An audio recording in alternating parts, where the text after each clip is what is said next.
Good morning, everyone. Thank you for joining us. My name is Lama Murad. I'm an assistant professor at the Norman Patterson School of International Affairs at Carleton University.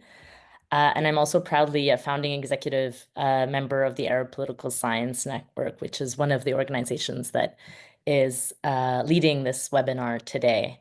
I'm really delighted to welcome you all to this, the first webinar in our series, which is focused on the politics of transition in Syria in a comparative perspective, and which we're really proud to co-host in collaboration with the Arab Reform Initiative.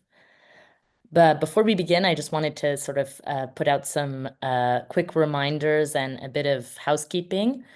The first, as you would have heard, is that today's session is being recorded and will be made available online at a later date. Unfortunately, it will not be live streamed today, but in the future, we may be doing some live streams as well. We are offering live Arabic interpretation. So if you'd like to listen in Arabic, you can click on the bottom of your screen. There should be an icon that says interpretation. It's like a little world map. And you can select your preferred language there. We have a live Arabic interpreter with us and who will be doing that, and we'll be doing it as we speak.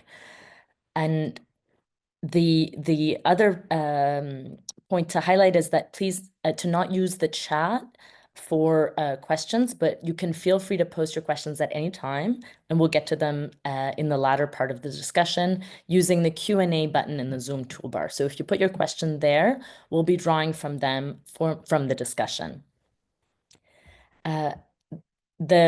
I'd first like to introduce the two organizations that are behind this series. The first, as I mentioned, is the Arab Political Science Network, which I'm a member of, is a professional network dedicated to supporting connecting political scientists from and working on the Arab region.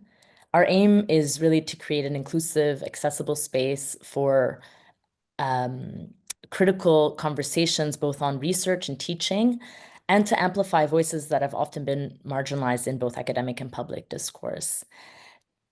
We're also pleased to be partnering for this series with the Arab Reform Initiative, which is an independent think tank that supports locally grounded research and dialogue on democratic reform, governance, and accountability across the Arab world. In our chat, you'll find links to both organizations if you'd like to know more about our work.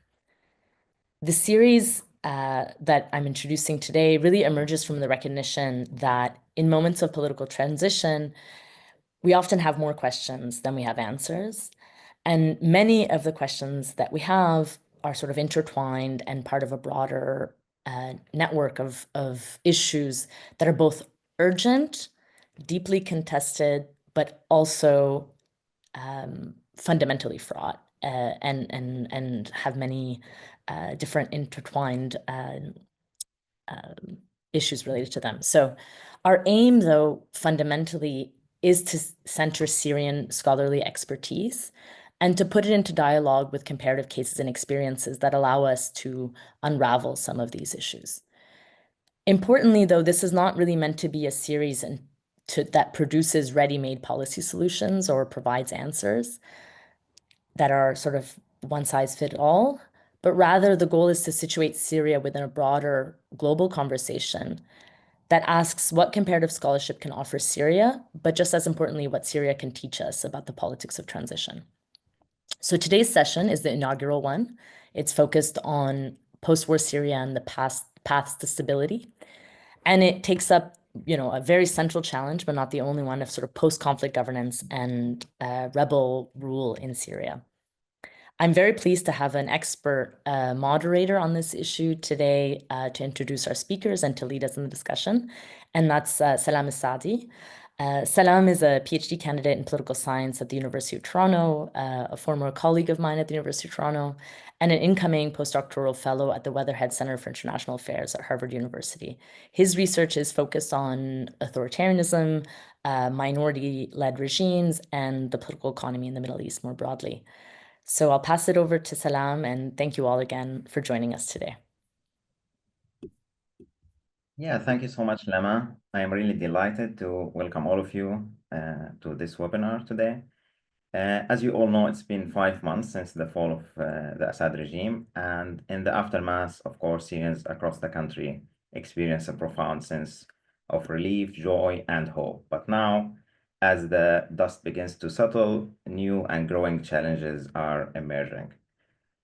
And if there is one thing scholars and experts tend to agree on, it's that the political road ahead for post-conflict states is extremely challenging.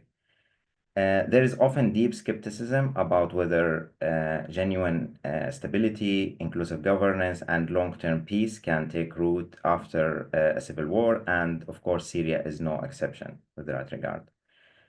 After a couple of months of relative stability and what initially looked like a smooth integration of armed factions into the new Syrian military under the government led by Ahmed al-Shara, the country has witnessed several episodes of renewed conflict and violence, and these have taken the forms of widespread violations and major atrocities committed by some wartime factions. In early March, these events targeted the Alawite community, and last week, similar violence struck the Druze majority areas of Suwaida, southern Syria, Jaramana, and Sahnaya near Damascus areas. And these incidents have shown just how little control the new government and its leadership exercise over armed groups that have nominally accepted integration into the formal Syrian military, the new Syrian military. Of course, achieving stability means confronting this fragmentation of these armed groups and finding ways to either effectively integrate or demobilize them. But that's obviously easier said than done. So today we have a fantastic panel with us with deep expertise to share their insights on exactly this issue. We will be exploring how post-conflict governance in Syria might navigate the challenges of military and security reform, strategies of integrating or demobilizing non-state armed actors, preventing a return to conflict and violence, avoiding authoritarian entrenchment, and finally, what lessons can be learned and drawn from other contexts, transition contexts. So let me briefly introduce our esteemed panelists in the order they will be presenting. Rahaf Al-Doghli is a lecturer in Middle East and North African Studies at Lancaster University. Her research examines nationalism, sectarianism, and political attitudes within authoritarian contexts. Rahaf's book, Romanticizing Masculinity in Ba'athist Syria, Gender, Ideology, and Identity, was recently published with Manchester University Press. It examines gender and identity formation under the Ba'ath rule in Syria. She has also written and published extensively on Syria in a variety of journals and media outlets. Our second speaker, Jerome Driven, a senior analyst at the International Crisis Group. He received his PhD from Durham University and previously held research fellowships at the Graduate Institute of International and Development Studies, the University of Oxford, and the University of Manchester. Jerome has conducted extensive research on armed groups in conflicts in Egypt and Syria. His recent book, From Jihad to Politics, How Syrian Jihadists Embraced Politics, was recently published by Oxford University Press. Next, we have Kai Thaler, an assistant professor of global studies at the University of California, Santa Barbara. Kai's research examines civil conflict, political violence, security, state building, democracy, and authoritarianism, with a focus on Africa and Latin America. His forthcoming book, When Rebels Win, Ideology, State Building, and Power After Civil War, will be out this December from Cornell University Press. The book looks at how wartime ideology shapes state building by various rebels, and his work has been published in journals such as Comparative Politics, Journal of Democracy, Journal of Politics and Security Studies. And last but not least, we have Sally Sharif. Sally is the Simons Foundation Canada postdoctoral fellow at Simon Fraser University and a lecturer in political science at the University of British Columbia in Canada. Sally's research explores how governments, international organizations, and third-party states manage various forms of political violence, from repression, co-optation, and containment to peace building and conflict resolution. I should say that Kai and Sally have made an extraordinary effort to join us today. It's 6 a.m. in their time zone, so we are really grateful for your presence. So we have 90 minutes for this session in total. Each speaker will have around 8 minutes to present. After that, I will pose a few questions to the panel, and then we'll open it up for audience. So as Lama said, please, if you have a question, please use the Q&A function. I'll try to get to as many as possible. With that, let's go ahead and get started. And as I said, we'll begin with Rahaf. Hi, everyone. Thank you so much, Salam and Lama, for organizing this and inviting all of us together to speak today about Syria. Actually, I want to start I am someone who for the last 4 years have focused on armed groups and specifically on fighters' motivations, like the rank, the lowest rank in these armed groups. And so I focus on fighters' emotions, fighters' narratives, and fighters' grievances. I want to start the talk with a few points about the security sector now, or the fragility of the transition period in Syria. I will start with a few questions about how do fighters understand victory when the state they fought to dismantle collapses? And also, can a political transition succeed if it fails to address the lived experiences, grievances, and revolutionary subjectivities of those who carried the conflict and were part of these various armed groups? The third question is, what happens when the institution tasked with ensuring stability inherits not just the hopes of a revolution, but also its deep fractures? So one of the challenges that the current authority or the current leadership in Syria faces is not only the kind of the proxiness of the past of Syria for the last 14 years, like the different regional dynamics and the kind of the rivalry among these different stakeholders, but also fighters' grievances at the bottom rank. Now, I want to start we see that while the fall of Bashar al-Assad in December 2024 marked a historic turning point in Syria, yet actually we need to admit that there is deep fragilities both within the rebel alliance that toppled Assad and within the newly emerging security institution that's tasked with governing the post-Assad state. Now, drawing on my recent field work with commanders and fighters, as well as insights from Syria's evolving political and security dynamics, I want to argue today that Syria's new political military order remains precarious, not because of military weakness, but because of unresolved grievances, fragmented loyalty, and fragile institutions that risk reigniting instability. First, I want to highlight that the coalition that brought down Assad was forged by pragmatism and not by political unity. Historically, groups like the Syrian National Army and Hayat Tahrir Sham operated independently and often clashed. So they were divided by different ideologies, territory, and foreign patronage. Their cooperation during the deterrence of aggression campaign emerged out of necessity and not convergence. Now, although Ahmed al-Shara formally, Abu Muhammad al-Jawlani succeeded in unifying these factions under his leadership, it was a tactical achievement and not the birth of a national consensus, which are for example, we have major groups such as the SDF and southern factions, including those based in Dar'a and Suwaida, remain outside this order, which kind of exposed Syria to critical gaps in national cohesions.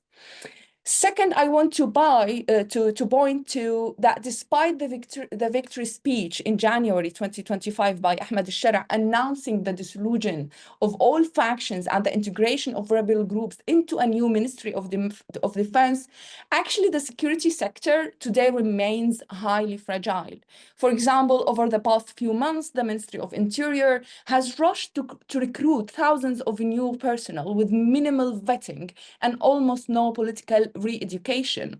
Several incidents of sectarian violence, particularly in the coastal areas, have already surfaced, reflecting actually a lack of a command structure in the Ministry of Defense and weak civilian oversight. This fragility is compounded by the loyalty-based appointments that dominate the new military leadership. For example, prominent posts in the new army have been filled by figures whose main qualifications is personal allegiance to al-Shara or to HTS rather than merit or broader acceptance. Actually, in one of my articles, recently published in New Lines magazine, the report key divisions such as the new Republican Guard and the Damascus military divisions are now commanded by figures with controversial wartime histories, including foreign nationals whose presence raises sovereignty concerns. This approach actually deepens resentment among former fighters and communities who feel marginalized from the new order that they helped to create, and they were revolutionaries for the last 14 years. Also, I want to differentiate between two layers of grievances that threaten Syria's fragile security sector or fragile transition. On the one hand, for example, we have deep-seated communal wounds, especially between Sunnis and Alawites, rooted in decades of state violence and instrumentalization of certain sectarian identities. On the others, I want to highlight that there is divisions amongst Sunnis themselves, especially among these armed groups, where factionalism and competition for political and economic dominance continue to breed the mistrust. For example, the Ministry of Defense has failed to address either. So there has been no serious efforts to build a systematic tawjih ma'nawi. I've read like 2 days ago that they have started to actually, but this is too late. There is no comprehensive political, ethical,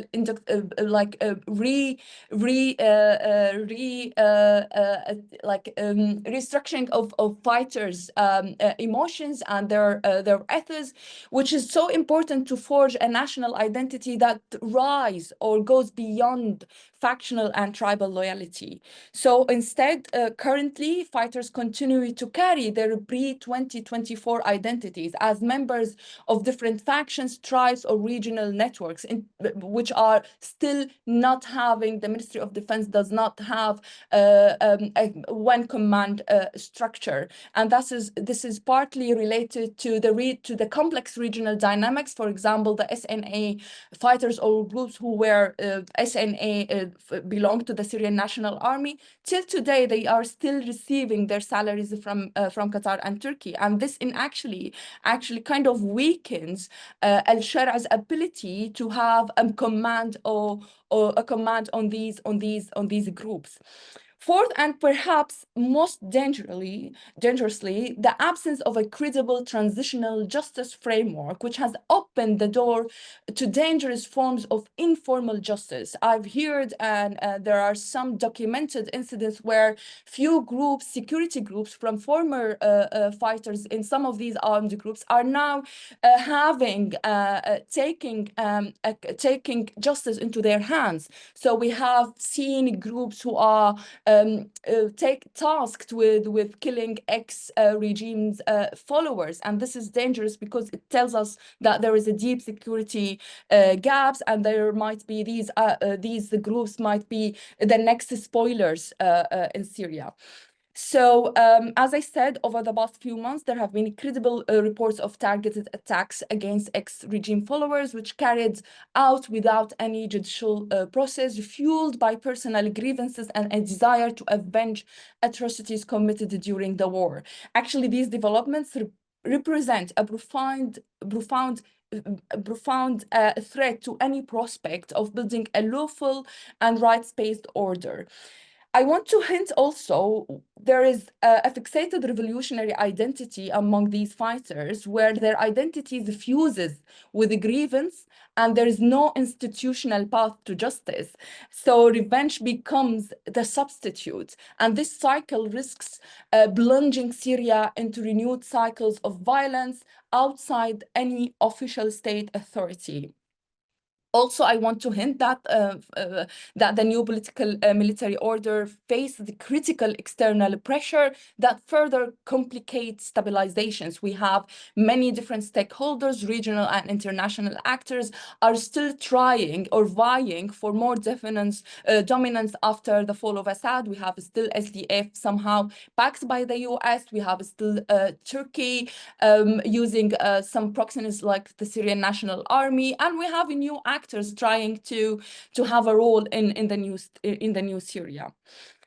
I want to conclude with that the fall of Assad ended one chapter of Syria's long tragedy, but it did not create the foundations for stable governance yet. The alliance that achieved success remains vulnerable to fragmentation, and the security sector, while growing rapidly, is deeply unstable. Grievances persist, transitional justice is absent, and a dangerous culture of revenge is beginning to take root. I want to call for a few actions, actually, not trying to cover everything or to solve the problem, but I think we need to have a transparent transitional justice, which is kind of establish an independent transitional justice council, and that kind of define what kind of war crimes, because fighters and commanders from SNA are fear marginalization and fear retribution because of the war crimes that they committed. Also, we need to build institutional loyalty and not only loyalty based on certain persons or certain armed factions. We need also symbolic recognition, publicly honor all revolutionary factions so they don't feel that they are marginalized, and honor their sacrifices. Dignity must be visible and inclusive. Lastly, we need to go beyond merit-based, we need loyalty-based appointments, and we need to have instead merit-based appointments, like which follows credibility across revolutionary constituency and not loyalty to dominant factions. Lastly, we need to create a civic identity, like create an independent mechanism for accountability to prevent informal revenge network. I will stop here, and I hope I didn't speak more than 8 minutes. Thank you. Wonderful. Thank you so much, Rahaf, for this really great overview of the major challenges facing the Syrian transition. I will now hand it over to Jerome Driven. Hi, first of all, thank you for the invitation. And thank you, Rahaf. I think what I'm going to say is going to be very much complementary to what was just said, which, is important to show that we analyze challenges very similarly. So first of all, when we look at Syria, I think we have to first take consideration of what are the forces in presence.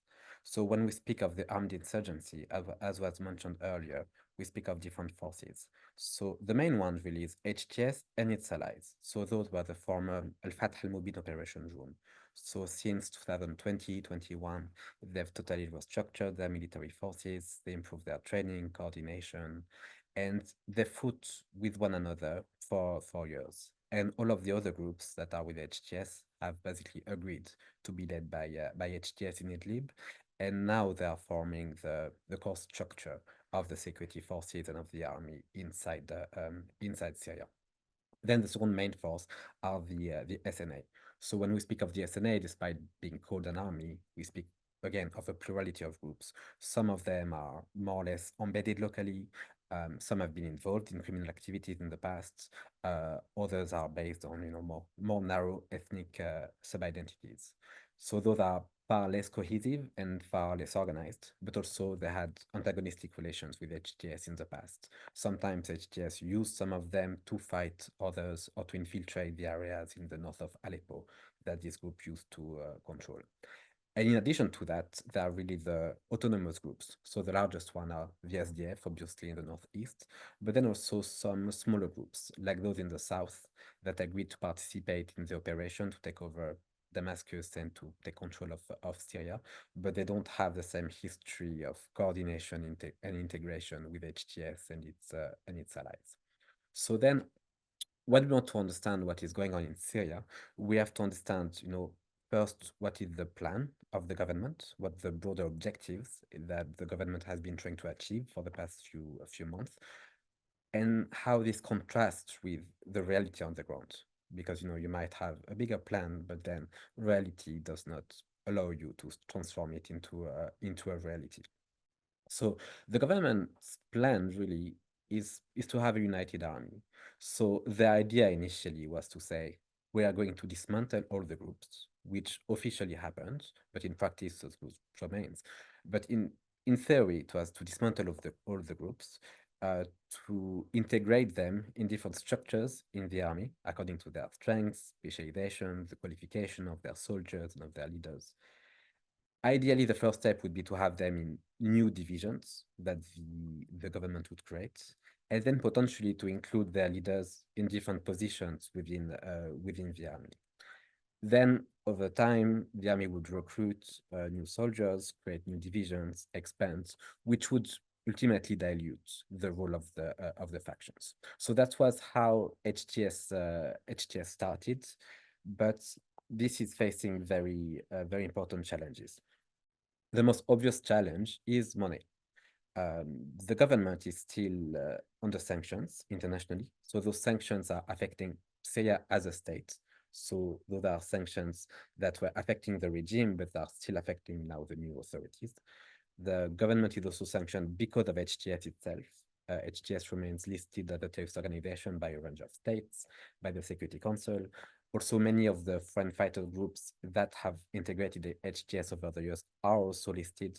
Some of the group's leaders are listed. Ahmed Ashara is listed, is Minister of Interior, Anas Khattab is listed, and some other commanders.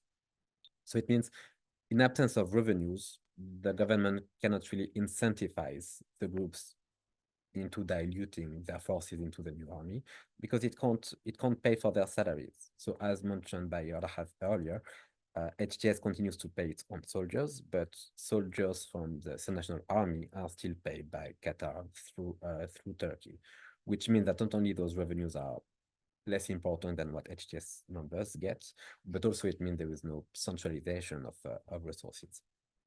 The second issue is that the whole construction of the army is somehow disconnected from the political process. So we saw the beginning of a political process with the National Conference, with the Constitutional Declaration, with the formation of a new government, but that does not directly impact the security sector because the government and the Minister of Defense, for example, think that by creating a new army from scratch, basically from zero, they can just get the buy-in from all the factions by simply promoting their leaders in different positions in the army. But the issue that once you do that and once you cut the leaders from their soldiers, you might further marginalize their leaders who might end up losing everything. And by not connecting the construction of the army with a political process that would also give somehow a position to different factions, also based on their representativeness, based on what they've done in the past, and so on, you create tensions that ultimately mean that some of these groups might decide not to go along with your decisions. And so that's linked to the third issue. The third issue is that as the government continues to be quite weak because of the absence of resources mostly, it gladly has to forego most of its plans. So what we see in reality is that despite the official claims that the armed groups have dismantled, they're mostly staying the same. They are becoming divisions, but in practice they are very much autonomous, which means that many of the actions that were committed recently, including the massacres on the coast, including some of the clashes now with the Druze, are committed by groups that officially the government claims are acting within the Ministry of Defense, but in practice are acting autonomously. So the government starts being blamed for actions that is not fully responsible for, simply because it does not exercise full command and control over them. And that also means that in the meantime, the government has to accept de facto giving a position to groups, but even some of their leaders, that are very controversial. Many commanders of the National Army, for example, are sanctioned internationally for some of the crimes that were committed in the past. But now they've been integrated as head of divisions, as generals or other positions within the army, which raises a lot of controversies for the international community, but for Syrians as well, considering what was committed by some of these groups. And so it means that not only you can't control them, you can't discipline them, but you're giving power to very controversial figures. And instead of disciplining them, at best, the government can move them in different areas to lower their capability on the ground and their possibility of disruption, but that's not very much sustainable. And to a large extent, the same logic applies to foreign fighters. When we speak about foreign fighters, we don't speak about many people. We speak at best of a few thousand, probably up to 5,000 people.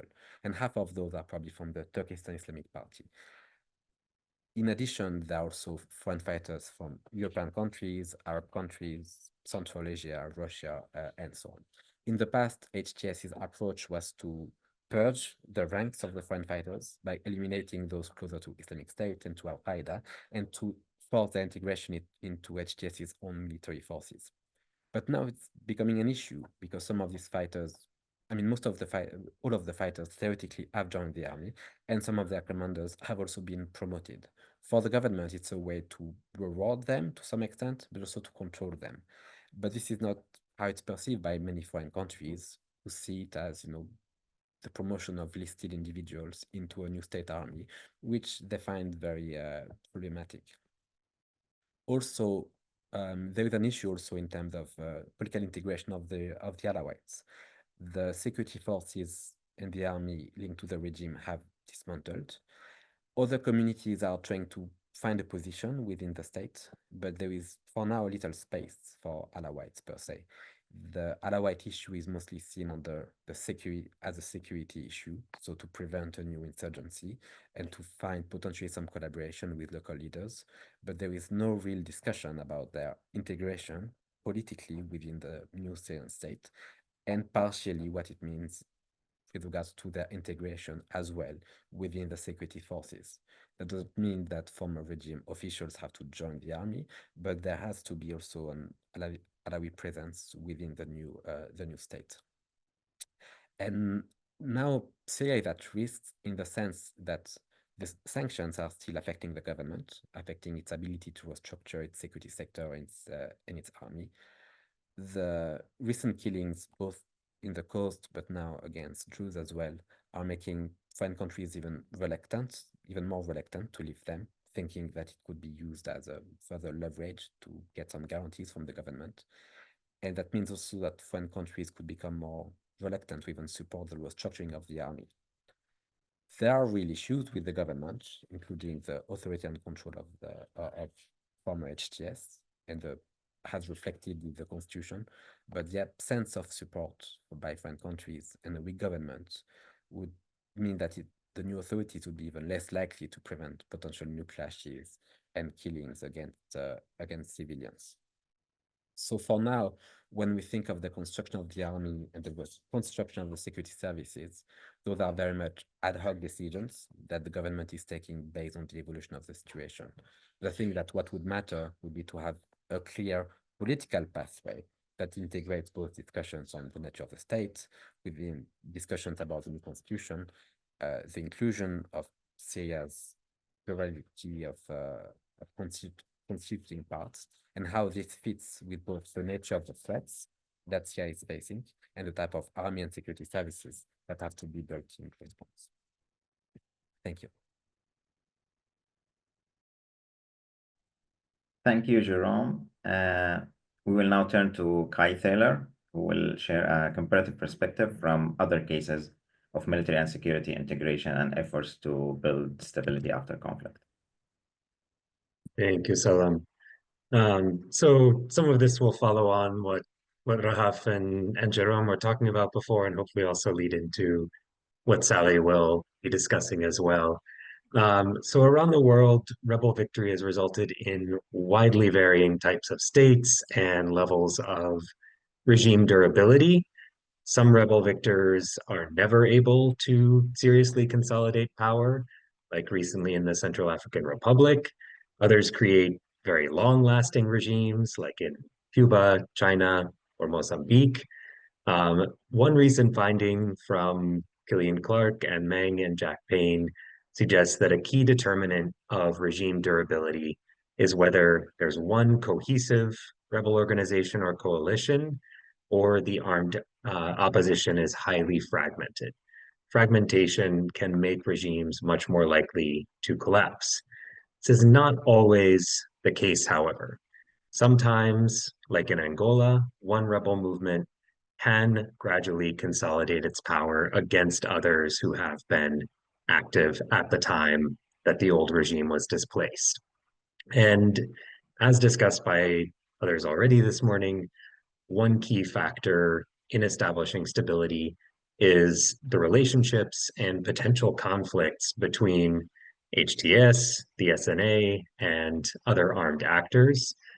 Within a new governing coalition, having centralized command of military power can help entrench authoritarianism. But if you have continued autonomy among different commanders or networks, this can fragment power. It can potentially lead to coup threats from within the government, to mutinies of security forces, to localized or potentially spreading violence, as we've already seen in Syria, or even new rebellions. So far, Al-Shara and HTS have been opening up the transitional government to other actors rather than directly seeking to govern exclusively. This can help other groups in society feel like they have a stake in the new government and an opportunity to address their interests without resorting to arms. And that can lead over the longer term to inclusion and genuine democracy. This was the case in Nepal after the Communist Party of Nepal Maoist won, though in part that longer term democracy was due to divides in the communist movement itself. So it may be in some ways that a lack of cohesion in the governing coalition longer term can lay the groundwork for democracy, but it can also lead to continued conflict. A post-war coalition government sometimes, though, may be a way to make other groups complacent before centralizing power further and then excluding them. So this would be what we would see if HTS was just using inclusion as a facade to, over time, consolidate more control for themselves. Nicaragua's leftist Sandinistas initially had a governing junta, together with more conservative civil society actors, who eventually resigned when it became clear where the actual power lay. And we can see this to an extent in Iran as well, in how conservative clerics behind Khomeini and the Revolutionary Council, while not exactly having led a prominent rebel group, shared power with the provisional government until they were able to push out moderates and use the Revolutionary Guards to sideline the military. The same can apply to divides within an organization, where different factions or leaders may initially share power and influence while consolidating power before one moves to further assert control. We've seen this in Afghanistan after the Taliban's 2021 victory. The Kandahar-based hardline side of the group overcame other members' initial push for slight moderation. Now, a number of different factors have been suggested that might determine the way rebel victors will govern, the state they will rebuild or construct, things like natural resource availability, territorial control, civilian constituencies, and ethnic divisions. My own work argues that the extent to which these factors affect governance tends to be downstream of rebel organizations' ideology and what vision they have for what society should look like and who the state should serve. Even when rebels have access to natural resources, have a limited social base or little experience controlling territory and governing, or when they face international political or military pressure, the ideology they establish as rebels gets reinforced by institutions they build in the organization, by their ties with civilians, helping ensure they stick with it once they're in power. Groups who want to transform society need to try to build the state's reach across territory and throughout the population to achieve that. Others, though, may be content with only controlling the capital and economically critical areas. Some organizations primarily want to benefit themselves and only narrow constituencies, like their co-ethnics. Others may have ideologies that call for serving all or the majority of citizens. And an organization that wants to try to transform society, that wants to serve more of the population, is going to need to try to build out the state's influence and establish a stronger state with a chance for medium to long-term stability. state, though, is likely to be more authoritarian, and its repression may eventually lead to a new uprising. But if you have purely self-interested groups, that leads to more instability in the short term. Turning to international factors and how they might matter for the Syrian case, there's questions around Turkey's involvement, Israel's escalating intervention. So some work argues that international actors and influences can be decisive in shaping the type of state and governance that result after rebel victory. This may be the case where there's direct international military intervention to facilitate rebel victory, or there's a peacekeeping operation. However, rebels often defy their sponsors, and rebel victors frequently defy international pressure.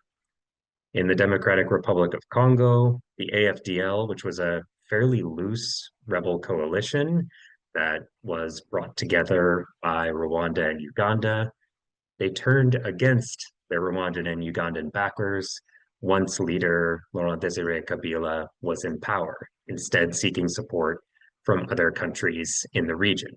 So HTS will not necessarily remain aligned with Turkish interests. Foreign military threats can also lead to greater cohesion among rebel victors and strengthen the regime. So Israeli intervention could potentially unite the new government and much of the Syrian population. But if internal divides remain deep, it could contribute to a protracted conflict instead. HTS's Islamist ideology has evolved over time in a somewhat more moderate and inclusive direction, though still seeking some societal transformation and a different model of the Syrian state, although still a presidential one. I'll leave it to experts like Jérôme and others, Rahaf, to say how sincere and deep any ideological moderation has been and what the current balance of power among groups in Syria might mean for the future of the state and governance. And I'll look forward to the discussion and to learning from all of you. Thank you. Thank you so much, Kai, for this fantastic overview of different comparative cases. Finally, let me turn to Sally Sherry. Hi, thanks a lot for inviting us, Salam and Lama. This is a wonderful panel. I'm very excited. I just have to apologize. I have a bit of a cold and my voice is not great today. I want to draw on some research, some collaborative research about rebel victories across the world since the end of the Second World War, and I also want to draw on some of my own research about disarmament and demobilization of armed groups today. I'll be touching on 3 points. The first is why rebel victories struggle to consolidate the state. The second is the challenge of disarming rival factions. And the third is the need for credible amnesty and constitutional guarantees if disarmament were to go through. So in a collaborative project with Madhav Joshi at the University of Notre Dame, we gathered a data set of all the rebel victories that have happened since the end of the Second World War. And we argue that rebel victories face this unique legitimacy challenge.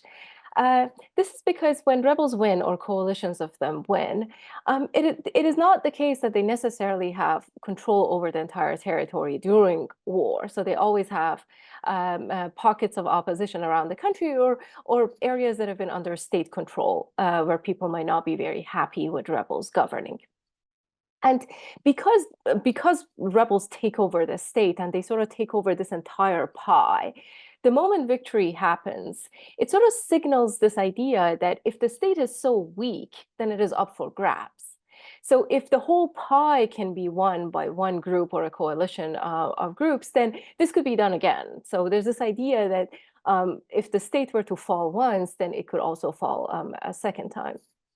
And this creates incentives for internal opposition groups to arm and try to contest the power of the state. So there are these major legitimacy gaps, and we find that interestingly, rebel victories might be very stable and very resilient once rebels win, but they are not they're not resilient to armed challenges domestically. So having said this, that there is this legitimacy gap, we seek to understand what rebel victors can do. So once the rebels win over the state, what can they do to reduce the chance of renewed civil war? So what we're basically very interested in is recurrence of war. And we theorize sort of 4 ways that rebels can govern when they face this armed opposition within their borders, something that Syria is facing today. The first thing they can do is they can repress. They can take out the leaders of these groups. They can carpet bomb territories that support these groups, etc. So repression is the first method. The second method is they can sign power sharing agreements, just like what we have seen President al-Shara do, bring sort of leaders of other groups and give them ministerial positions or give them positions in the military, so power sharing. The third method is signing a peace agreement with them. And we probably know that last week there was a peace agreement that was signed with the Kurdish forces. This has to do with regional dynamics with Turkey. And I do not want to get into that part of the story because it's beyond my expertise. But signing a peace agreement is one method to sort of try to placate these internal armed groups. The last method is to sign a peace agreement that involves constitutional reform provisions. So this is when the government signs a peace agreement with armed groups, but then says there are provisions within these peace agreements that have to facilitate a constitutional reform process. So the constitution of the country will have to be rewritten, but with input from the armed groups. Now, we sort of analyze the data on, like I said, all the rebel victories since the end of the Second World War, and we find that the first few methods either do not work or they actually increase chances of recurrence of civil war. So this is very interesting because in the literature, in the political science literature, we sort of understand that a few things might help. Signing a peace agreement should help with stopping the renewal of war, or power sharing agreements might be perhaps helpful, although this idea is contentious. But then we find that in the case of rebel victory, perhaps because of those legitimacy gaps that we identify, these methods of sort of creation of peace or methods for consolidating the states do not necessarily work. In our analysis, the only thing that works to stop the renewal of war is constitutional reform. And not just any kind of constitutional reform, but negotiated constitutional reform that is based on consensus. So when there is a constitutional writing commission that includes actors from a variety of sectors, including representatives of armed groups. Now, why is the Constitution so important? So why is it that we care so much about the Constitution? Obviously, when rebels win, they try to change the Constitution very quickly. When the Taliban won the first time in 1996, they put together a panel of 14 Islamic scholars, and they put them behind closed doors in one room, and they said, come up with a constitution in a very unilateral fashion, not really asking for input from the rest of society or other armed actors. These scholars came up with an 18-page constitution that was modeled after the constitution of the Islamic Republic of Iran. And but that constitution never went into effect. And then the US intervention happened in 2001, and that constitution never went into effect. But we also find that these forms of unilateral constitution writing sort of increase the chances of civil war. So why do we care so much about a negotiated constitutional reform process and not just a unilateral one? This is because when you ask armed groups to disarm and sort of channel their fight through politics and not through armed rebellion, they require guarantees for their safety. In my own research, I put together a data set of all the disarmament and demobilization programs in the world since 1980. There have been about 86 of these. So between 1980 to 2020, there have been 86 of these programs. And I look at under what conditions these disarmament programs fail and the armed groups rearm. And the one factor that I find to be the most important in determining whether armed groups go back to war is provision of amnesty. So if rebels or militia groups find that they put down their arms, but they do not receive amnesty or they do not receive security guarantees from the state, then they're very likely to rearm. So in the history of disarmament demobilization, like I said, since 1980 to 2020, 51% of disarmament programs have failed. So rebel groups or their factions have rearmed. So disarmament might sound easy, as in, let's call all groups to bring their arms and give them up and have the state collect them. But then there are always arms caches and there are always hidden depots of arms, which allow rebels or armed groups to go back to armed rebellion. So the reason we emphasize constitutional reform is because it is only through a negotiated consensus-based constitution that includes amnesties and representation of all sectors of society that rebels will have these security guarantees to put down their arms and not retake them. So if you think about long-term peace, we will have to not only disarm the armed groups, but also make sure that they do not go back to war.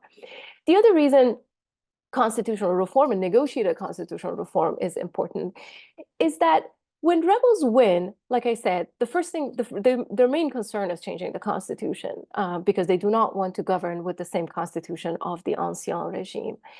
And in a recent paper that I worked on with colleagues from the University of Pittsburgh, we find that when rebels win, they add provisions to the constitution that sort of curtail property rights. So rebel regimes or rebel incumbents are more likely to give everybody carpet property rights. So to say everybody in the state, every private person in the state has access to property rights. But then they're also more likely to add these clauses in the Constitution that say, yes, everybody has property rights, but the state is allowed to take their property away if it is in the general public interest. In these very vague terms, rebel regimes add these clauses to the Constitution that allows them to expropriate private property from people. So when constitutions are not negotiated, they create these very unstable institutional frameworks that do not facilitate the disarmament of armed groups and do not facilitate transitions to peace and might actually take the country back to war because the security guarantees for disarmament are not present. And then the institutional framework, which Rahaf talked about, is not present and is not negotiated. So I just want to say a few words about the current situation in Syria. What we saw in the first year, in the first few months of Ahmed al-Shara's government, was not good news. So when I, as a political scientist, look at the events in Syria, it does not surprise me that violence has come back. So when, unfortunately, 1,000 people die in Latakia, it does not. When I look at these events, it does not surprise me because the new government in Syria has taken all the steps that our analysis shows points to renewed civil war. Jerome pointed to stacking the government, the ministerial positions with people that have allegiances with HTS.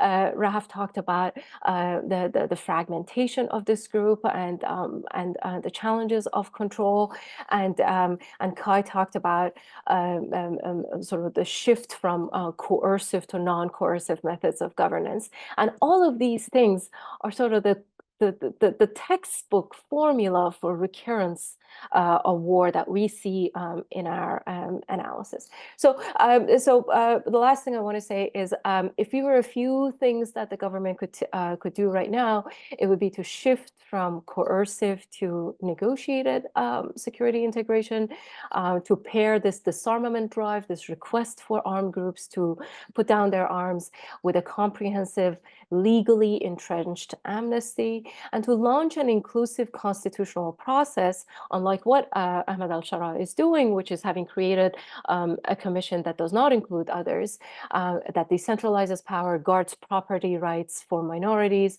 and allows them to move on with the amnesty program. Thank you.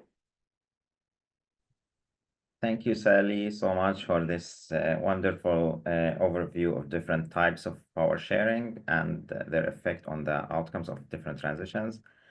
And thank you, everybody, for these fantastic presentations. So I'll get this discussion started. I think I have a question for Rahaf and Jerome, and then another question for Sally and Kai. So my question for Rahaf and Jerome is on how to deal with the SDF forces and the factions, armed factions in Suwaida. So you talked about difficulties and challenges mainly emerging from dealing from Al-Sharaa coalition, basically the coalition of the Syrian revolution, the armed groups that fought against Assad.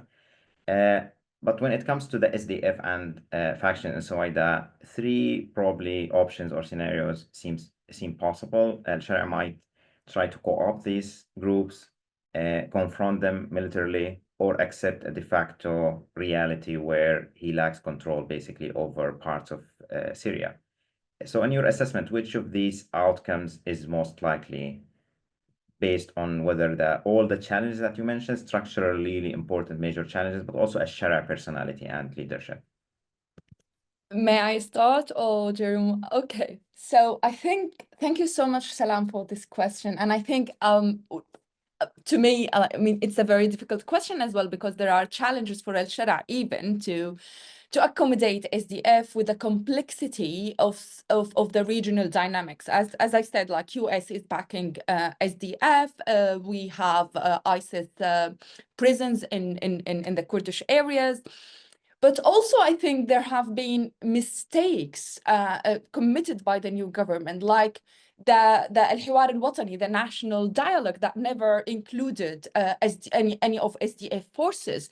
And I think also what Sally said is very important in terms of including central commanders in these kind of negotiation process, whether in the national dialogue and also in the constitutional reforms. And all of this, like in the last 5 months, like Al-Sharaa did not approached SDF as a mukawin or as part of the different national communities or communities in Syria. We see a hasty agreement, and I think because of what happened in the coastal areas, that Al-Sharaa was pressured to sign that peace agreement with SDF. But we do know that SDF will never kind of disarm itself unless that there is like the US somehow pressure them to do so. And so this failure of the political process, and I think even when today we focus on the security reforms, there is also that there is a need to integrate that security reform with a real transparent political process. So the failure of including Kurds or also Rijal al-Karame, for example, in the national dialogue was kind of endangers the national consensus or the social contract amongst in the new Syria. And I think so. Not only the regional dynamics is complex, but also Al-Shara and the new leadership committed these kind of further reinforced the marginalizations of Kurds and Druze in Syria. And I think the next step, I think, in my recommendations in many policy reports that I have written lately, I do recommend that we need to restructure the Ministry of Defense, calling for a representative military council where we are talking, we've missed officers, the defected officers, for example, they were marginalized. They are not part of the Ministry of Defense, so we have marginalization there. We need to have a representative military council where, for example, SDF commanders, there is also Druze commanders, SNA commanders, all present in restructuring the security sector or the new national army. This is first step, and also I want as I said, fighters and commanders are scared, even if they were appointed. To give an example, like Jerome said, like Abu Amsha is even, Saif Abu Bakr is scared of being given to be imprisoned again, even when they held high appointments within the new military. So there is a need to have a clarity about what kind of transitional justice that we need to have in Syria. I will stop here. Thank you. Thank you, Rahaf. Jerome? Thank you for this question. Yeah, I think when we look at the SDF and Sueda, but generally speaking, the armed groups, I mean, basically we have two main models. You know, what the government wants is to have like a cohesive army. So basically, you know, you dismantle all the groups and you have control over everybody. But obviously, others disagree. So, for example, even the SDF and the government agree that the SDF's military forces have to join the army. But the issue is how do you integrate it as a more or less independent bloc, which means that the SDF keeps control over its soldiers, but the SDF becomes a part of the army, but only on paper? Or do you dismantle fully the SDF and you mix them within the army? Obviously, the most efficient is to have a cohesive army whereby all the groups really dismantle and don't integrate as blocks. But then the issue for these groups is to say that that type of army would become then the army of the presidency if there is no share of power. So you could have a cohesive army, which is better to set up security, to reconstruct the state and so on, but then it becomes an army that is in the hands of HTS. So they find it hard to accept. So basically all these discussions about the SDF, about Sueda and so on are ultimately linked, because if you start making concessions to one, others will ask concessions. So you make a concession to the SDF, the SNA will ask for a concession to join also as more or less independent units. People in Sueda will do the same, and so on. So I think the government is really pushing to go against this solution, but I think that reality is also imposing itself on the government. And in practice, the government is making increasingly a range of concessions to those local groups because it simply does not have the choice. So for example, if the government was only facing one group, let's say Abu Hamsha or Hamzat or whatsoever, it could confront it. But that's not the case at the moment because it does not control all these range of groups. So it can't confront them all at the same time. And if he makes one concessions to one, it will have to make concessions to the others. So I think this is the direction that it's taking, more in like de facto decentralization of security, which is not something that it wants, but it's something that it simply has to accept because it can't confront them and it can't even incentivize them because it doesn't have money. So reality, I think it's setting up in a way that the government might not like, but is just what is going on.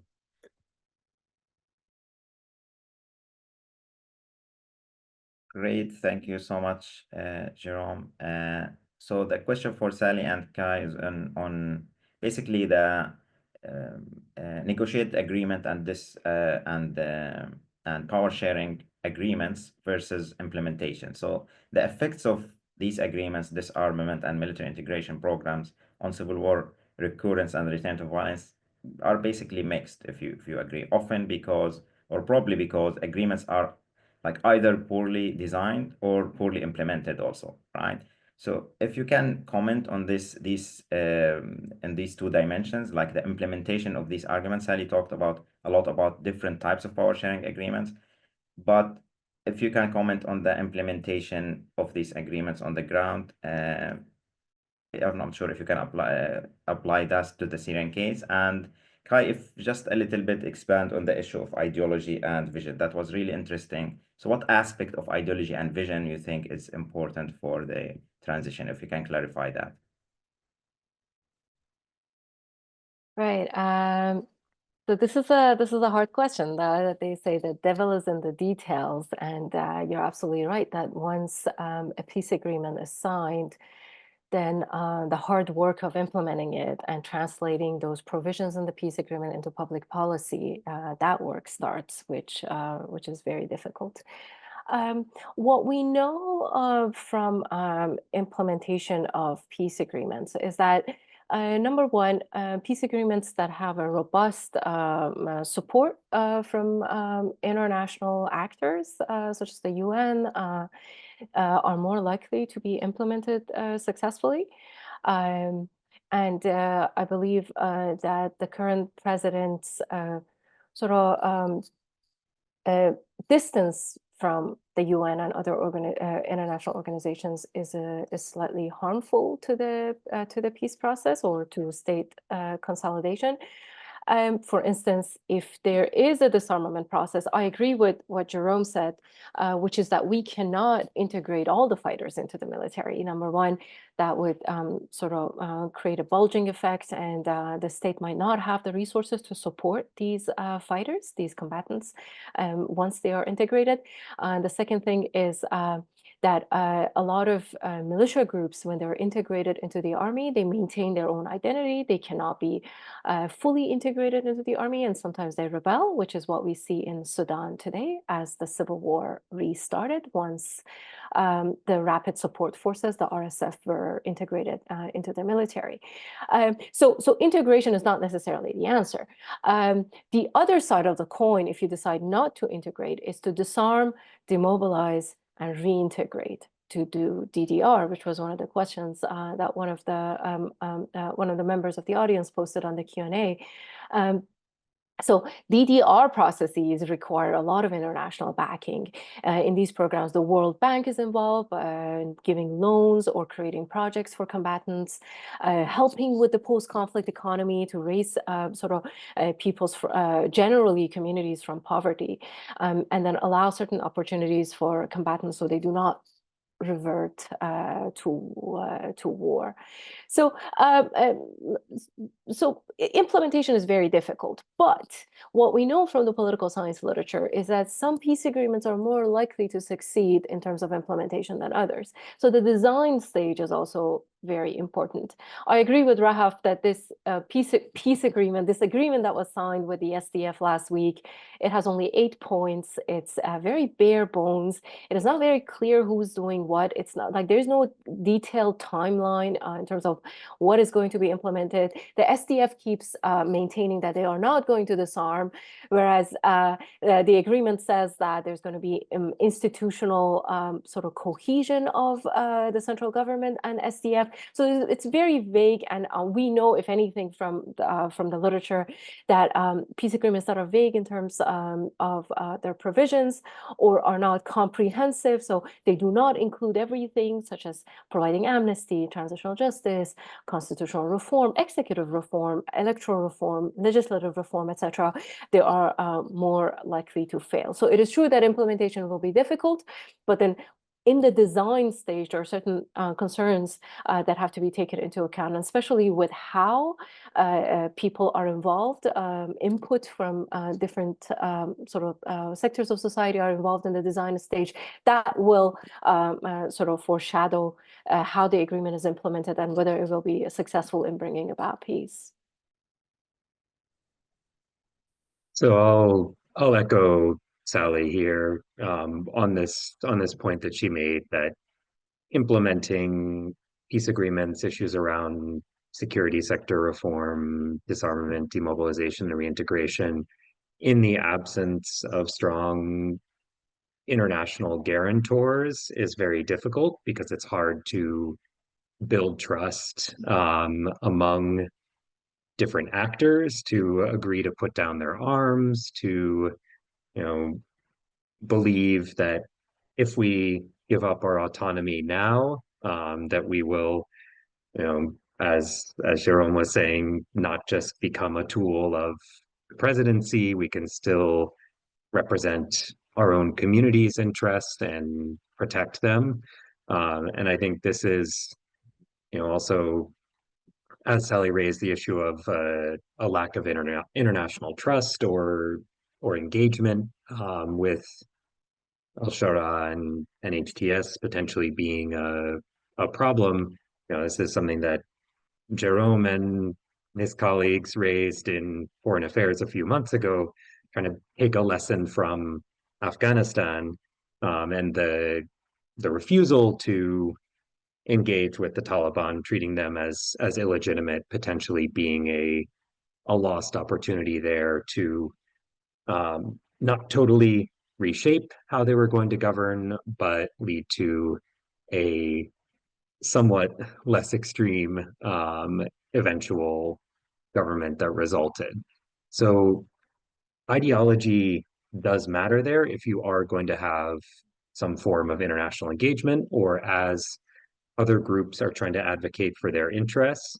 There are going to be some concessions or some issues on which an organization with a deeply held ideology will not compromise. There may be others where they're more willing to make concessions. I'm not by any means an expert on HTS or any other Syrian rebel group, so I will not try to speak to what exactly those issues are where they might be willing to compromise, and those where they might be more willing to bring things around to this other aspect of peace agreements integration that Ahaf raised, and that has been raised in the Q&A as well, of transitional justice. In general, the sort of literature on regime transitions, both after civil wars and in transitions from authoritarianism, suggests that a pacted transition, something where all actors in the political system feel they still have a stake in the new government, where they're not going to be immediately thrown into jail for past actions. This is more likely to lead to a stable transition. The problem, of course, is that it's often an unjust transition, where actors who have committed atrocities remain in positions of power, may remain in positions of having significant military power, which they can abuse. Even if they don't wind up abusing that, in the long term, this can lead to discontent among the population about continued injustice. It can lead to citizen distrust of the government. And so you see in a number of Latin American cases where you had these pacts and amnesty agreements, eventually, over time, people grow very sick of it. When there's openings in the political system, they are sometimes able to push for actual transitional justice, but it will tend to be very politicized, where a new government will come into power. They will have a political reason for trying to use the transitional justice process to sideline other actors who they see as political rivals, and it avoids kind of a true situation of just justice. So in the short term, what might be most feasible is some sort of truth and reconciliation commission that can try to catalog what has happened, and help people feel like they have a voice, their experiences have been documented. But the sort of justice process resulting in trials, if it happens, would be likely highly politicized, and that might unfortunately be something that needs to happen further down the line. Thank you so much, Kai. So we have many questions. I'll try to get as many questions as possible addressed to the panel. So one question, repeated questions, actually multiple questions on the international environment. If you can answer that, the role, basically the role of different international actors, Israel and the UN in the Syrian context, and especially how they affect the dynamic of the transition.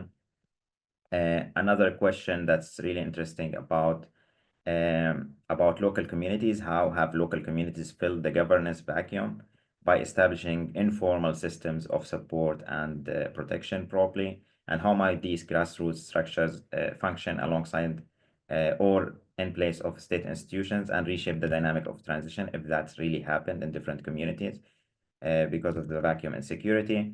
And another question about probably have working on fighters, like rank and file and rank fighters. How can this question as it came? How can fighters' extremist ideologies undermine stability and transition in Syria? So, do you want to go first, Rahaf? Do you want me to answer the international dynamics or the fighters' motivations? Whatever. Okay, I will start with I think because you posed a few questions, and I think the international dynamics was the first questions about the regional dynamics, right? Yeah, the regional the UN supervisions, to what extent the UN is involved. From my conversations with the MOD and some groups affiliated with the new leadership, they seem to be very reluctant of involving the UN. And that's understandable because actually in the last 14 years, the UN has failed Syrians. So we don't have a kind of good memory of UN acting for Syrians' different communities. And actually, some statements from the UN and the international actors are further dividing Syrians among themselves. So the focus of these international actors calling like for the protection of minorities have further actually divided Syrians among themselves and entrenched the sectarianized and emotionalized narratives in the area. So when we have that kind of international discourse that kind of gives certain recognizable rights to some groups, but not to others, that would create a kind of a reactionary statement from the current leadership by saying like we have been ruled by minorities, such as what Al-Shaybani, the foreign minister, said in a few weeks ago, and that's really dangerous. So I don't think the UN is having that kind of capacity or space to do the oversight, as what Sally's, for example, mentions in many peace negotiations process or post-conflict cases.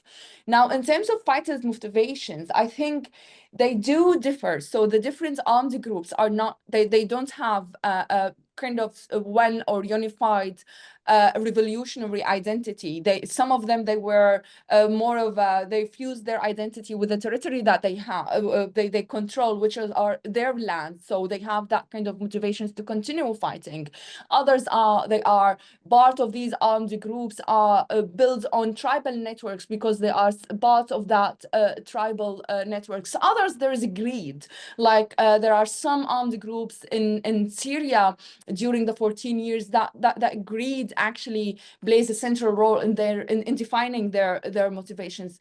Also, what's really not mentioned is that the recruited fighters or in the last few years before the fall of Assad by Turkey to go to Libya and North Africa, these fighters who are fighting beyond borders are still stuck there, and we don't know how they will be coming back. So we do have, and there are quite thousands of numbers. We are not talking about few hundreds. There are thousands of fighters. So all of these are posing challenges.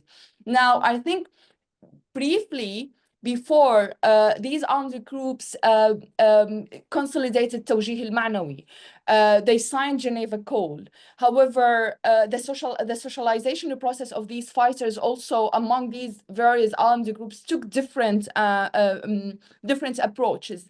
Now there is a real challenge to include, to kind of create a shared or kind of a contract among these fighters that help them move their fused revolutionary identity from that revolutionary subjectivity and make them shift into establishing or constructing a more of a political agency as part of the new national army. I think, but that will take time. It's not gonna, we have different motivations that kind of impacting fighters, or I may say now soldiers.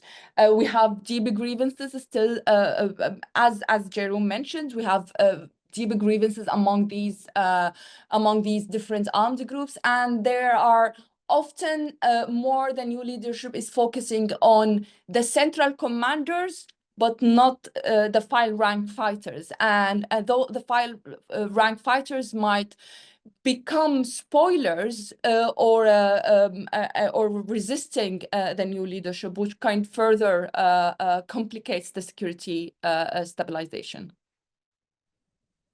Yeah, thank you so much, Rahaf. Jerome, if you want to answer one of these questions, or we have other people asking about lessons from other cases in the region, whether Yemen, Egypt, Iraq, so whatever you feel comfortable.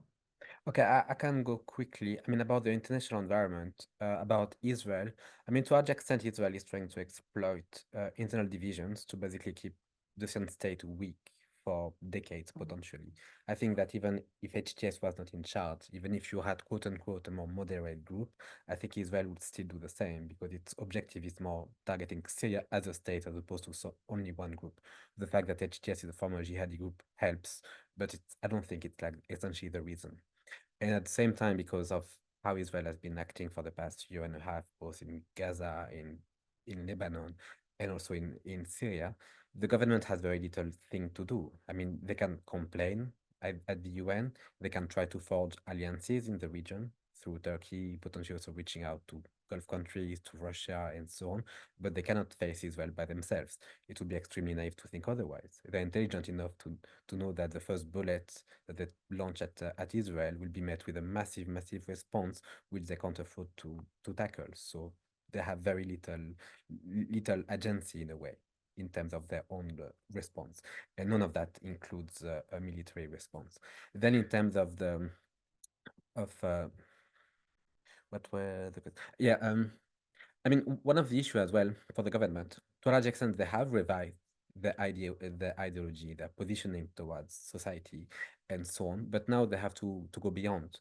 It was very much led by the top, and the top is convinced by that. But that doesn't mean that all the fighters are necessarily convinced by that.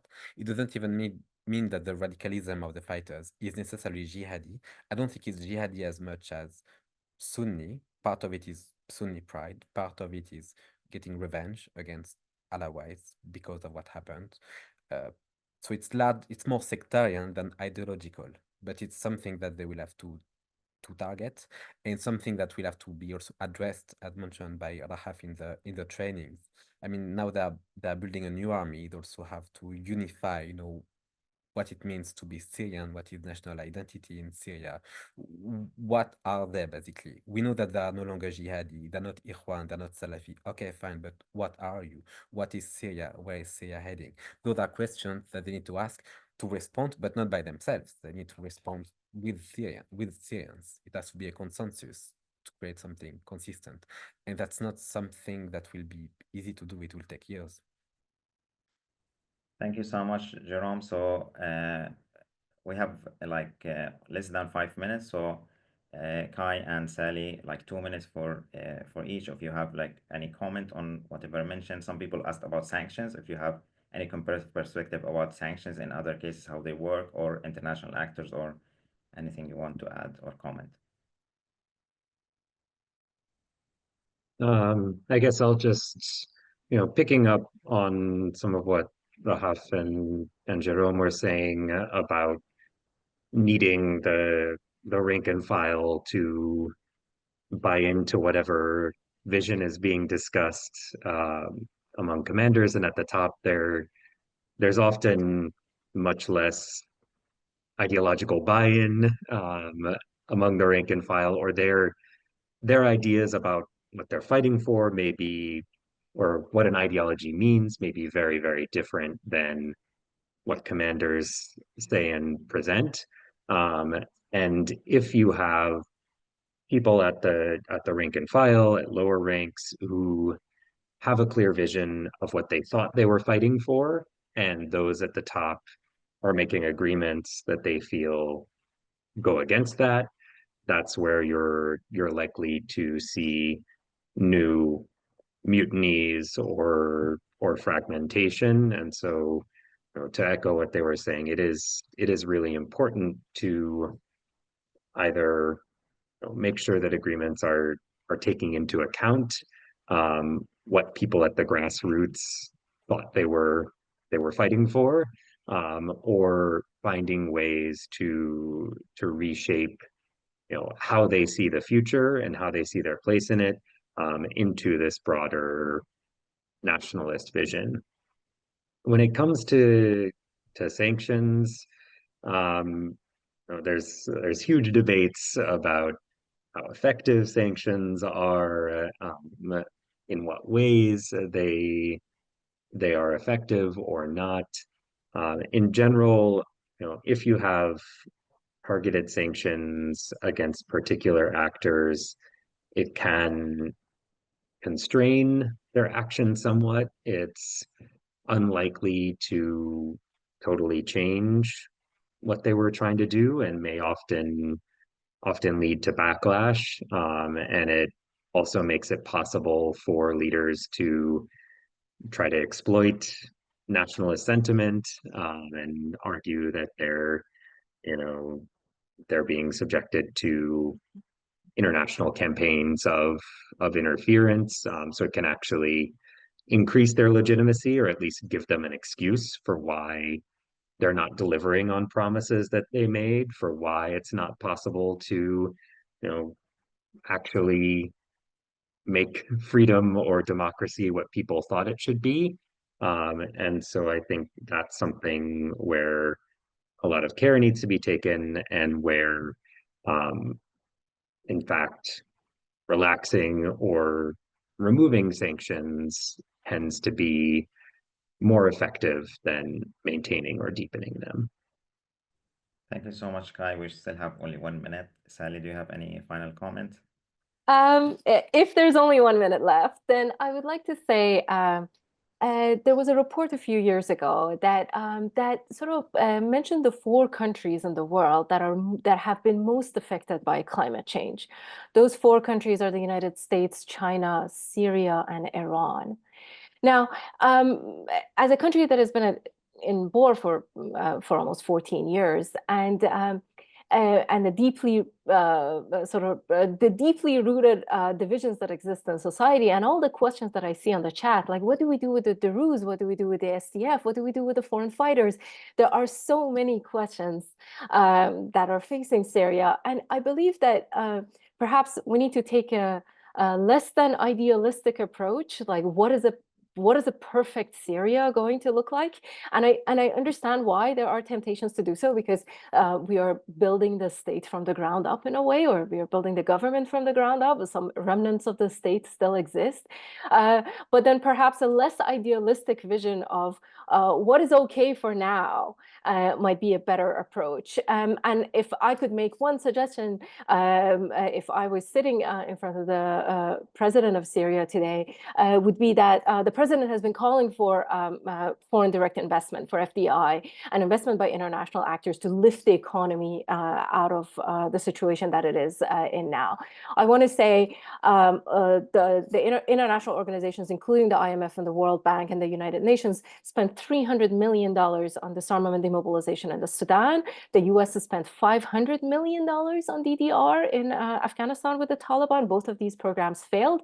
But then if you provide these constitutional frameworks, these guarantees for security for the actors, for the armed groups to lay down their arms, that is a very good way to attract foreign direct investment and international actors, getting them involved in providing loans, providing economic backing for integrating armed groups into society, and then actually lifting the economy in the process. So of course, you know, an ideal Syria would be very beautiful, but considering the challenges of climate change that will be long term, I suppose we need to go with what is feasible right now and what is right in front of our sort of eyes, and what is the one next step that can be taken that is feasible despite the multitude of challenges.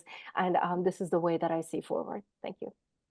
Thank you, Sally. We have more questions, but unfortunately we're out of time. I would like to thank our speakers for this great discussion. We've heard thoughtful reflections on a range of issues really related to Syria and its transition. Thank you all very much. And I will now hand it over to Lama.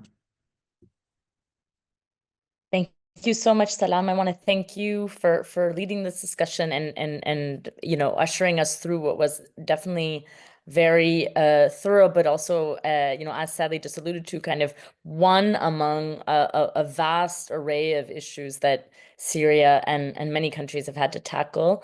You'll see in the chat, this is the first of what we hope is a really thorough but still limited, because you know, that's just the reality of these times, series that will cover a number of different issues. The next one on our docket is on political institutions and transition. There were a number of questions in the Q&A around the Constitution, around transitional justice. And so please, if you're interested in those questions, you know, sign up for our newsletter. Both Ari and APSN will have it. And thank you again to all of the speakers. It was so wonderful to learn from you all, and I hope we can continue this conversation in the future in other forums. Thank you again, Saddam.